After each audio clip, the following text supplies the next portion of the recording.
One of the bigger mistakes, certainly not the worst, that would probably be the abuse crisis, but one of the bigger mistakes the church has made in the past 60 years, in my opinion, is trying to make the Catholic faith too convenient. In part, it's a psychological thing. Human beings naturally place more value in things that are expensive, difficult, or rare. I've seen studies that show how strict religions tend to succeed more than easier ones. I've seen in myself and in others that when we are just given something, when it's made too easily available, we tend to take it for granted and to neglect it. And I get the motivation. Some leaders in the last century thought if we make the faith more palatable, we'll get more people. So they avoided tough teachings and lowered or removed requirements for fasting and penance. And they made Mass more convenient in a lot of different ways. And yet, in the Western world at least, we've seen massive decline. But do you know where Catholicism is growing and booming? The overall number of Catholics in the world went up last year, despite the fact that all of us declined, because they are growing so much.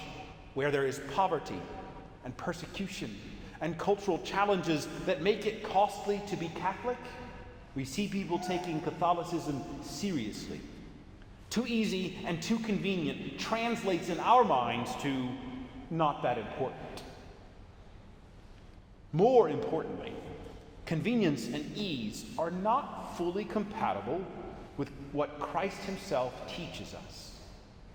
Take up your cross, deny yourself, and follow me. And then there's today probably the most difficult teaching in Scripture. Love your enemy. And Jesus gets specific. Let people hit you without retaliating. Let people steal from you and even volunteer to give away more of your stuff. The love of God goes beyond natural affections and loyalties, earthly and human intention to love those who love us back. No, the spiritual and heavenly love is more a call to be generous and kind even to those who are unfair to us. This isn't pacifism. There are times and places where defending others is good and necessary. But we are nonetheless called, challenged to choose love when it's hard, to return goodness in response to evil. And when Christians follow this teaching, it works. The early church shows this by how rapidly it grew despite being illegal and difficult. The challenge was real, the cost was felt, and the reward and value was apparent. Human beings don't need too much convenience, they need purpose. Which is why we must beware what I call the cult of convenience. It's why my recent homilies have trended towards challenging you to dig deeper. That and the readings called for it. It's also why I'm taking this moment to announce a change that is never popular. Sunday Mass times. Put simply, we have too many for the needs of our parish. There are 3 good reasons to have multiple Masses on a weekend. The best reason is when the church is too full for one Mass. We average about 300 people a weekend across 3 Masses, even though our church can hold up to 600 at the same time. It doesn't add up. The next good reason would be significant cultural or linguistic differences. And we do have some diversity, but it's not like there's a large group of people in our parish in need of a different language. And the third reason is to offer times that, if they weren't available, would make it impossible for people to get to Mass in any way.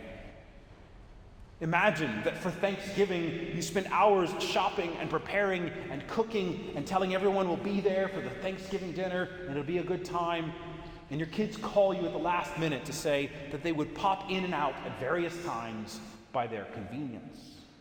Seeing them at all is better than nothing, but Thanksgiving is meant to be a meal shared by the whole family.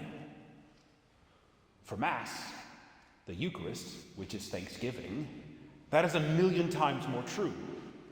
Mass is not about checking the box, but about entering into the sacred sacrifice and meal with your spiritual family. Part of its value is worshiping with other parishioners, members of this parish. This is where I see the cult of convenience. All too often, we are willing to sacrifice according to our schedule to meet the demands of work or school or sports or our own hobbies. All too often, we look at the weekend and say, what do I want to do? And then I fit Mass in as the last piece, where it's convenient. And if it's not, we cut it out. Sacrifice it to the idol of our comfort and ease. Done properly, Mass is quite literally the most powerful thing we can participate in on earth. But a little rain, a sports game, a competition, some kind of event becomes a reason to miss altogether. And of course, experience shows us now that you can get to Mass without significant health risks if you take precautions. Don't get me wrong.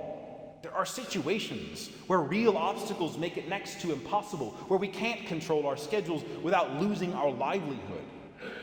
When there are times in unusual circumstances to find wherever you can. Saturday evening Mass was created for the purpose of healthcare workers and police and emergency workers who might work all day on Sunday. The 4 o'clock Mass, by the way, is not changing unless you ask for it. But the 8 and the 10 a.m. on Sunday, they're so close together that hardly anyone who can make one is genuinely incapable of making the other. So, starting on the second week of Easter, we are switching to a single morning Mass at 9 a.m., just meet in the middle. Will that be inconvenient for some? Probably, but that just might be why it's good for us. This isn't some ploy to make my life easier. I am willing, if someone can show me a real need in this community, one that is not being met elsewhere, I'm willing to offer an evening Mass on a Sunday.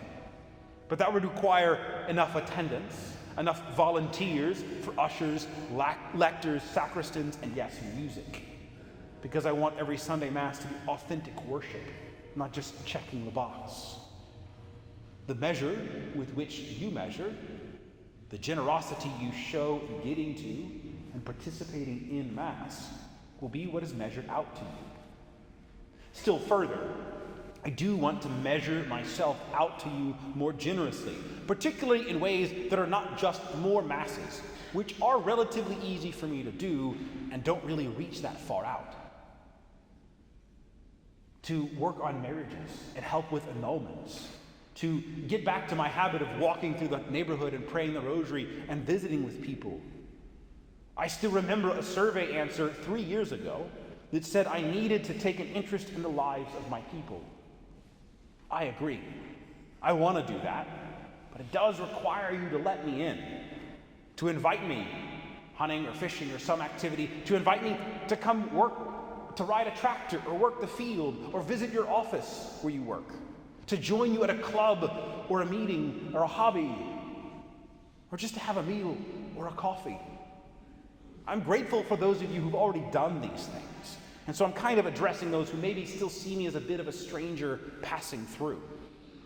I can't promise I'll accept every offer. As a matter of fact, I promise I won't be able to accept every offer. And I won't remember every name, but I will try. And I can promise that I am praying for you, fasting for you, and I am generally concerned about your life, especially your spiritual well-being.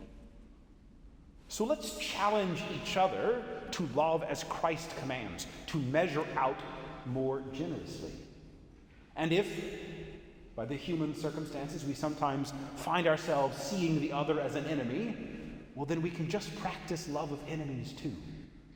Because that's the goal in the end.